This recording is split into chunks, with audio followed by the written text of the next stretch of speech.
안녕하세요. 미국 주식론 대학의 미준입니다. 9월 15일 오늘의 미국 주식 뉴스를 시작합니다.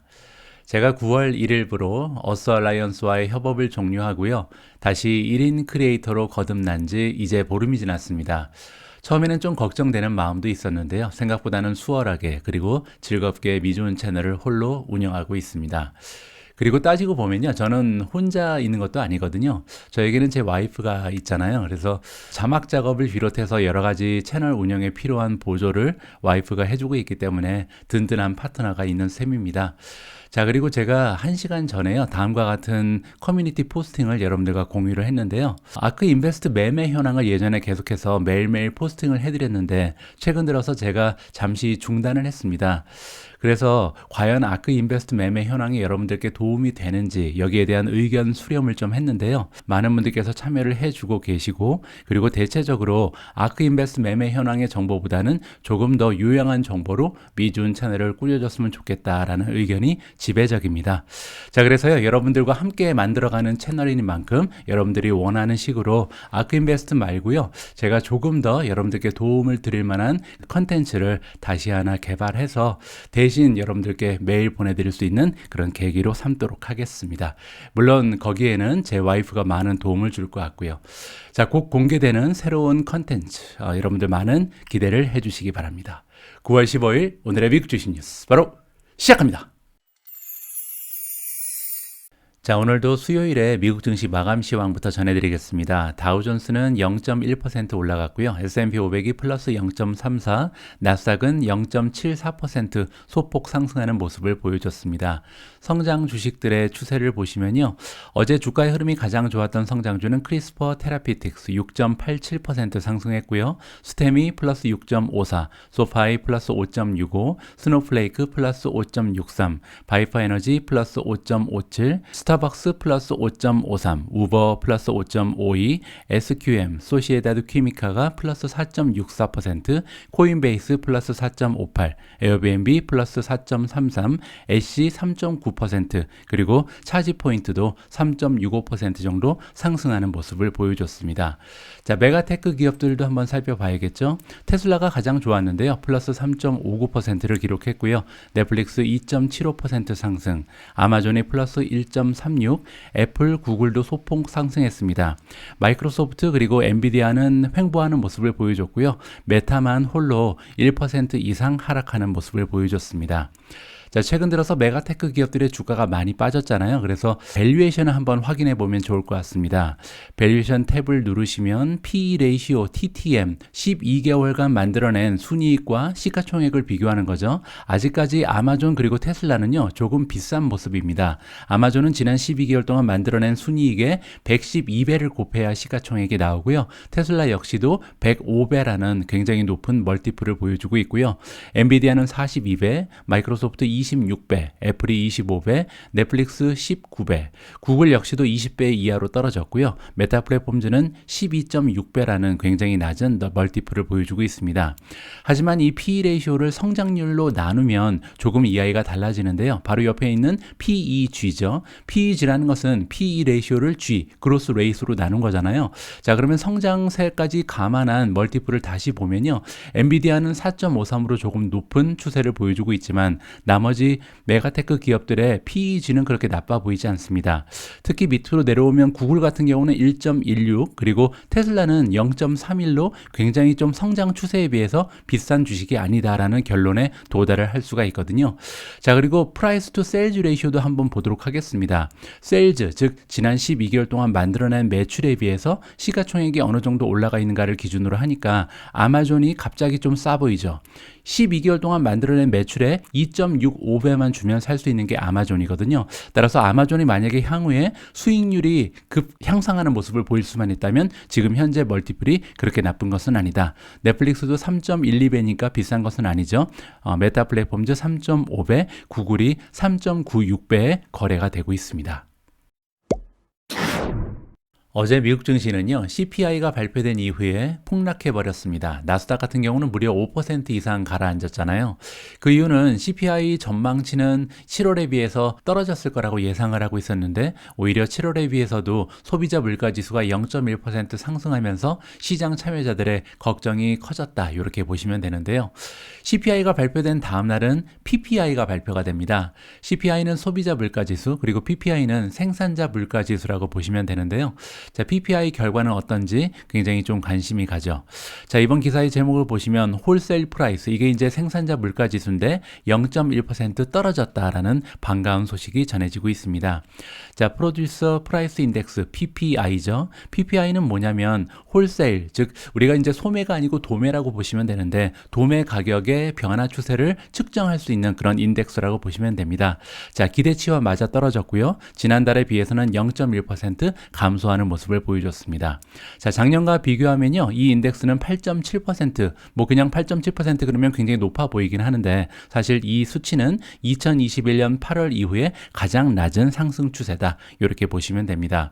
자, 조금 더 자세한 내용을 좀 보여드릴 텐데 미국의 생산자 물가 지수가 6월 달에 피크를 찍고요. 7월 달, 8월 달 2개월 연속으로 떨어지는 추세를 보여주잖아요. 이 부분이 굉장히 고무적이라고 볼 수가 있고요.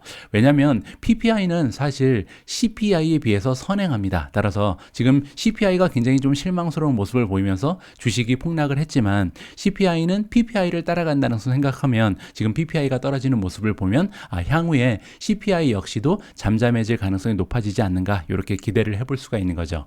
자, 그리고 한 가지 더 고무적인 부분이 있는데 미국의 노동청의 통계를 들어가서 살펴보니까요. 이번에 사실 0.1%라는 굉장히 작은 폭으로 PPI가 떨어지긴 했지만 실제로 상품 쪽을 보면요. 하락폭이 1.2%나 됩니다. 따라서 7월에 비해서 상품 쪽은 1.2%라는 많은 폭으로 가격이 떨어졌다는 거죠. 자, 그럼에도 불구하고 이번에 7월 비해서 0.1%밖에 떨어지지 않은 이유가 있는데 그것은 바로 서비스 쪽이 0.4% 가격이 오히려 올라갔기 때문입니다. 자, 그런데 서비스는 제가 볼 때요. 지난 여름이 거의 피크 수준이 아닐까. 그리고 이제 이번 여름을 기점으로 해서 서비스 쪽도 물가가 계속 떨어질 가능성이 굉장히 높습니다. 그 이유는요. 우리가 모두 알고 있는 것처럼 지난 2, 3년 동안 우리는 여행을 갈 수가 없는 그런 상황에 처해 있다가 갑자기 이런 여름에 보복 소비를 할 수가 있었거든요. 제 주위를 봐도 사실 이번 여름에 한국에 돌아가지 않은 사람들은 우리 가족밖에 없을 정도로 전 세계적으로 여행 붐이 일어났었습니다. 따라서 이번 여름에 피크를 찍고 서비스 쪽의 가격도 앞으로 하향 추세를 보일 가능성이 높다는 것을 생각하면 역시 PPI가 0.1%밖에 떨어지지 않았지만 앞으로는 조금 더 큰 폭으로 떨어질 수 있겠다라고 긍정적으로 해석을 해볼까 합니다. 제가 몇 주 전에요. 테슬라가 독일의 기가팩토리를 증설할 것이다. 그래서 지금 현재는 자동차를 만드는 공장을 만들어 놨는데 그 옆에다가 기가팩토리를 하나 더 지어서 배터리 셀을 생산할 것이다 라는 굉장히 커다란 호재를 여러분들께 전달해 드린 적이 있습니다. 자, 그런데요. 이런 기사가 보도가 됐거든요. 테슬라의 기가팩토리 확장이 지금 독일에서 있을 예정이었는데 이게 무기한 연기가 됐다. 따라서 이 제목만 보고 저는 큰일 났다. 이거 굉장히 좀 좋지 않은 소식이구나 라고 생각을 했는데요. 밑에 내려가서 조금 자세한 내용을 읽어보니까 그렇지만은 않은 것 같습니다. 자, 월스트리트 저널에서 보도해주는 바에 따르면 테슬라가 지금 멈췄다라고 합니다. 따라서 독일 정부가 갑자기 뭐 승인을 내줬다가 취소를 하고 이런 과정이 있었던 것이 아니라 사실 이번 증설 계획을 포기한 것은 테슬라였다라고 볼 수가 있고요. 그 이유가 뭐냐면 텍스 크레딧을 미국에서 받기 위한 것이었다라고 설명이 되고 있습니다. 자, 그 얘기가 뭐냐면요. 최근 들어서 인플레이션 리덕션 액트, 우리가 인플레이션 감축 법안이라고 부르는 게 통과가 됐잖아요. 그리고 거기에 조항 중에 하나가 텍스 크레딧, 텍스를 감면해주는 이런 조항이 있는데 이 텍스 감면의 혜택을 받기 위해서 증설 계획을 포기를 하고 미국에다가 배터리셀 공장을 지을 것이다 라고 발표가 난 것 같습니다. 자, 여기 나와 있는 것처럼 지금 미국에서 생산되는 배터리의 생산량을 늘리게 되면요. 테슬라는 이 감축 법안에서 혜택을 받을 수 있는 자격이 주어지거든요. 따라서 어떻게 보면 유럽 쪽에 배터리 공장을 하나 만드는 것이 뭐 굉장히 좋은 효과를 낼 가능성이 높죠. 아무래도 비용도 절감이 되고요. 하지만 그거보다는 정부에서 지금 굉장히 어그레시브하게 지원을 해주는 이런 감축 법안이 통과가 됐기 때문에 여기에 먼저 혜택을 누리는 것이 순서가 아닐까 이렇게 우리가 주주 입장에서 생각을 해볼 수가 있을 것 같습니다. 이번에도요. 일론 머스크는 굉장히 현명한 판단을 한 것으로 평가가 됩니다. 자, 테슬라 이야기가 나온 김에 전기차 관련된 소식을 하나 더 전해드리도록 하겠습니다. 이번 기사의 제목을 보시면 바이든 대통령이 승인을 했다.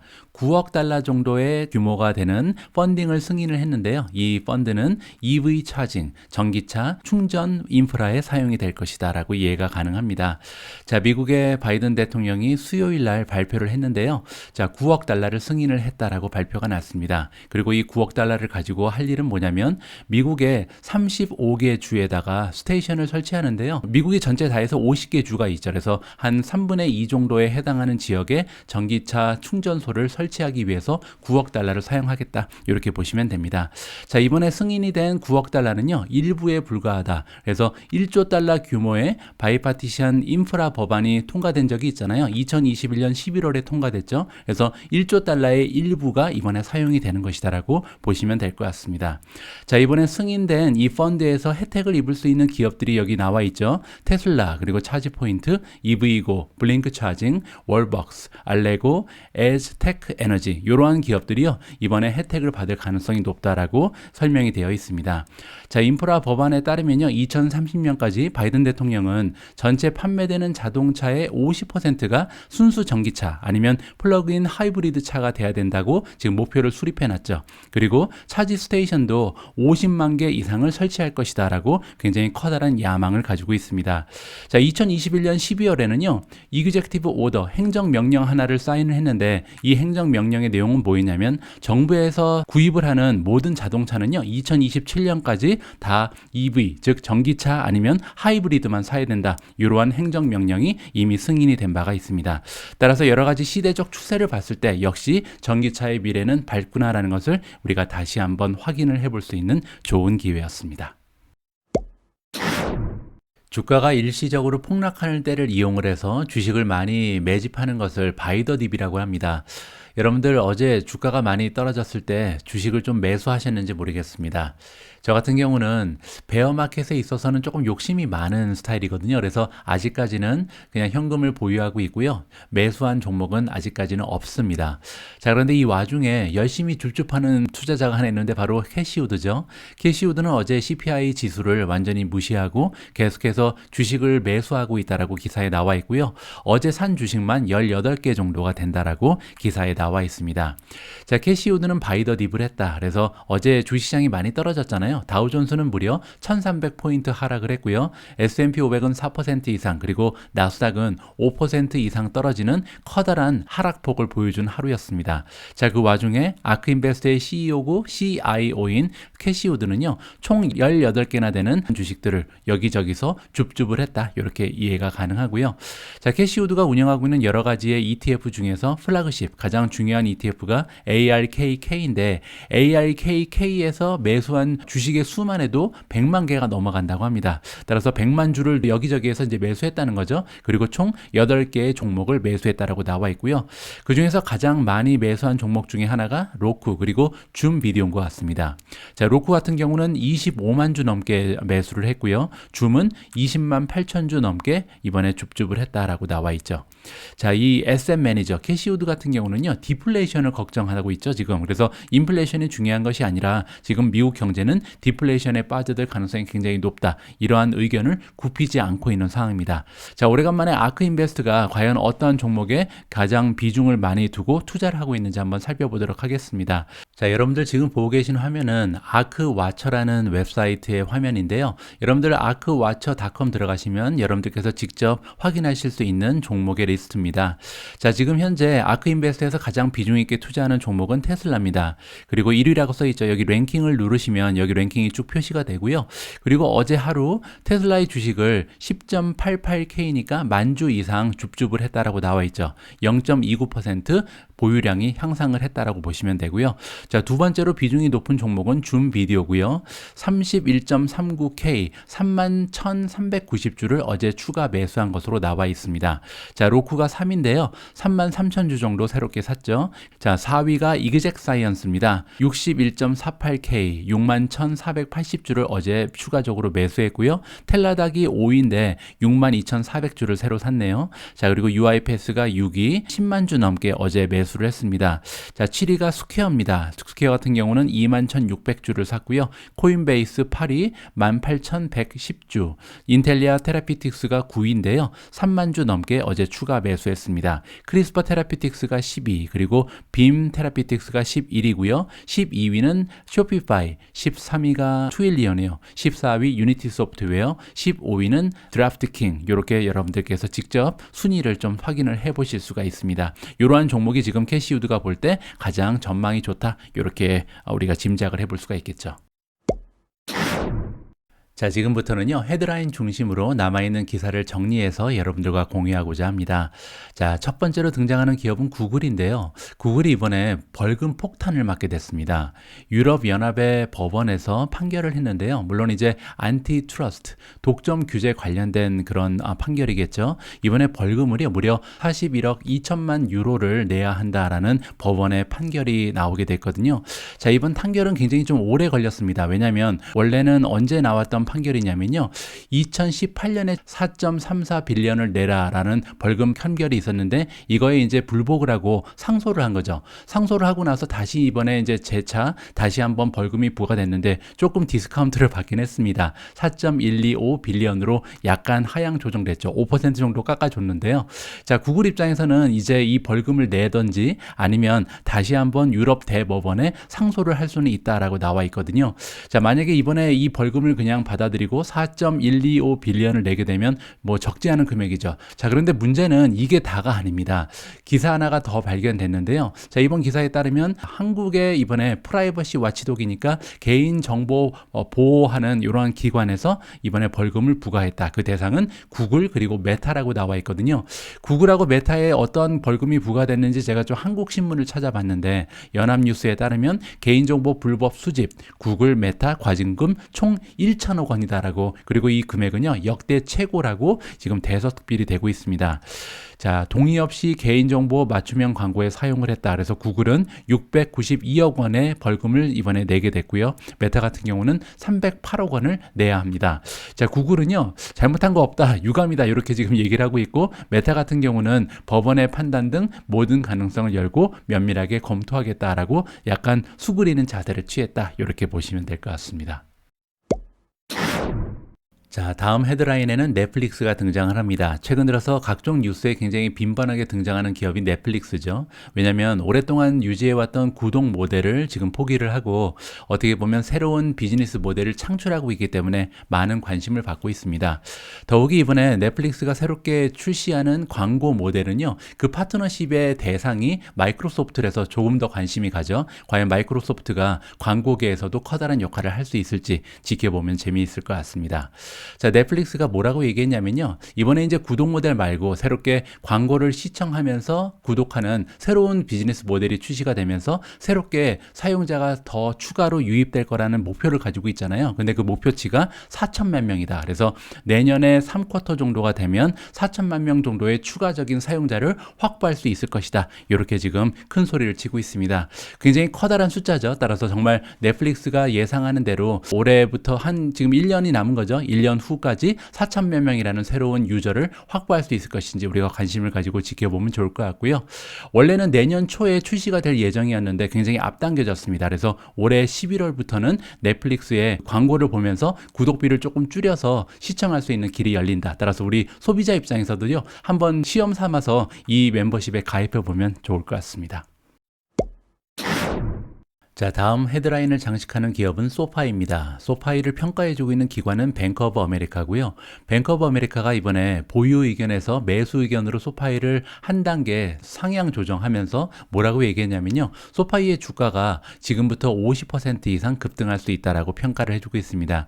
굉장히 재미있는 거는요, 원래 목표 주가가 1달러였습니다. 그런데 1달러에서 갑자기 9달러로 굉장히 큰 폭으로 상향 조정을 했습니다. 자, 그러면서 두 가지의 이유를 들어주고 있는데요. 첫 번째는 학자금 대출이 이제 내년부터는 다시 재개될 확률이 높다. 왜냐하면 이제 바이든 대통령이 이번에 학자금 모두 면제해 준다고 발표를 했잖아요. 그래서 올해 말까지는 다 정리가 되고 내년부터는 학자금 대출 시장이 정상화될 가능성이 굉장히 높아졌죠. 그게 첫 번째 호재고요. 자, 두 번째는 NFL, 미국의 미식 축구죠. 미식 축구에 이제 광고를 시작하게 되거든요. 그래서 소파이의 사용자 유입이 굉장히 많이 기대가 된다. 이렇게 두 가지의 이유를 들어서 소파이의 주가가 지금보다 한 50% 이상 급등할 가능성이 있다라고 커다란 기대감을 뱅크 오브 아메리카가 표현해주고 있습니다. 자, 이렇게 핀테크 기업인 소파이가 뱅크 오브 아메리카로부터 굉장히 긍정적인 평가를 받는 반면 블록이라는 또 다른 핀테크 기업은요, 에버코어로부터 굉장히 혹독한 평가를 받게 됐습니다. 자, 이번에 다운그레이드를 받았는데 무려 더블 다운그레이드입니다. 따라서 원래는 매수 의견을 받고 있었는데요, 이번에 매도로 2단계나 하향 추세를 보이고 있다, 이렇게 이해가 가능하거든요. 그 이유가 굉장히 궁금해지죠. 도대체 에버코어는 무슨 이유를 가지고 블록이라는 주식에 대한 평가를 2단계나 하향 조정했는지 살펴보도록 하겠습니다. 자, 여기 나와 있는데 잠재적으로 성장을 방해하는 요소가 너무나 많다는 거죠. 첫 번째가 뭐냐면요, 컴피티션, 경쟁이 너무나 강화되고 있다. 이 부분은 제가 핀테크 관련해서 여러 번 말씀을 드렸죠. 경제적 혜자가 굉장히 부족한 게 핀테크 분야다라는 것을 우리가 알고 있고요. 자, 두 번째로 경제적인 상황이 너무나 좋지가 않다. 첫 번째로 크레딧 스프레드가 계속해서 넓어지고 있다. 이 얘기는 뭐냐면요, 보통 이제 회사채 중에 우량 회사채, 그리고 이제 정크 본드가 있잖아요. 여기에 금리가 점점 더 벌어지고 있다는 얘기입니다. 그 얘기는 금리가 계속 상승하면서 여러 가지 경제도 둔화되는 모습을 보여주고 있기 때문에 조금 돈을 빌리기가 어려워지고 있다는 거죠. 그 얘기는 결국 이 블록이 가지고 있는 Buy Now, Pay Later 비즈니스가 굉장히 좀 비용이 올라갈 가능성이 있다, 이렇게 우리가 생각을 해볼 수가 있고요. 또 하나는 경제가 계속 둔화되는 모습을 보이면 아무래도 중소상인을 위해서 일하고 있는 블록 입장에서는 여러 가지 좋지 않은 추세에 직면하고 있다, 이렇게 우리가 정리를 해볼 수가 있을 것 같습니다. 자, 다음 기사에는요, 어제 오늘의 미국 주식 뉴스에 등장했던 케빈 오리얼리가 다시 나옵니다. 자, 이분이 어제는요, 기준금리가 언제까지 올라갈지 알 수가 없게 됐다. 왜냐하면 인플레이션이 생각보다 높은 수치를 찍으면서 연준이 계속해서 기준금리를 상승시킬 가능성이 열려 있고, 따라서 주식시장에는 좋지 않은 일이 발생했다, 이런 의견을 공유를 했잖아요. 자, 그런데 오늘은 뭐라 그러냐면 75 베이시스 포인트 올라갈 가능성도 있지만 100 베이시스 포인트, 따라서 21일 날 FOMC 미팅이 끝나면 다시 연준에서 어느 정도 기준금리를 올릴지 발표할 텐데 1%포인트 올릴 가능성까지도 우리가 생각을 해야 된다라는 의견을 밝혀주고 있습니다. 자, 그런데 그 얘기만 하는 것이 아니고요, 오히려 이럴 때 우리가 주식을 사야 된다는 정반대의 의견도 또 제시를 해주고 있거든요. 여러분들이 장기 투자자라면 지금같이 주식이 좀 매력적인 가격으로 떨어졌을 때 투자를 해야 된다라고 얘기합니다. 뭐 최근 들어서 채권의 금리가 많이 올라갔잖아요. 3.79%까지 올라갔는데 과연 3.79%의 수익률에 만족할 것인가, 아니면 주식 투자라는 위험성 자산에 투자하면서 적어도 6%에서 8% 정도 수익을 올릴 것인가, 이 결정을 해야 된다라고 얘기하는 거죠. 자, 그러면서 그가 생각할 때 가장 좋아 보이는 주식 몇 가지를 추천을 해주고 있는데요. 반도체 주식이 2개나 나옵니다. 하나는 브로드컴이고요, 또 하나는 엔비디아를 추천하고 있거든요. 왜냐하면 지금 현재 두 주식 모두 주가가 많이 떨어졌지만 이 기업들은 계속해서 성장하는 기업들이다. 그리고 우리는 이 기업이 필요하다는 거죠. 앞으로 4차 산업혁명이 본격화되면서 브로드컴 그리고 엔비디아가 만들고 있는 이들의 칩이 없이는 세상이 돌아갈 수 없다. 따라서 이 주식을 매수할 시점이다라고 얘기하고 있는 겁니다. 또 하나 주식을 추천하고 있는데요, IBM이고요. IBM 같은 것은 굉장히 좀 안전한 종목이다라고 추천을 해주고 있습니다. 9월 15일 보내드린 오늘의 미국 주식 뉴스는 여기까지입니다. 제가 항상 방송 마무리할 때 행복한 하루 되세요 라고 인사를 드리는데요, 다시 생각해 보니까 이제는 행복한 밤 되세요 라고 인사하는 게 맞는 것 같습니다. 한국 기준으로는 밤 시간에 이제 미주운이 방송이 되잖아요. 자, 그래서 오늘부터는요, 행복한 밤이라고 단어를 바꾸도록 하겠습니다. 자, 마지막까지 시청해 주신 모든 분들께 진심으로 감사의 말씀을 드립니다. 우리 모두가 미국 주식 투자로 은퇴하는 그날까지 다 함께 화이팅입니다. 행복한 밤 되세요. 감사합니다.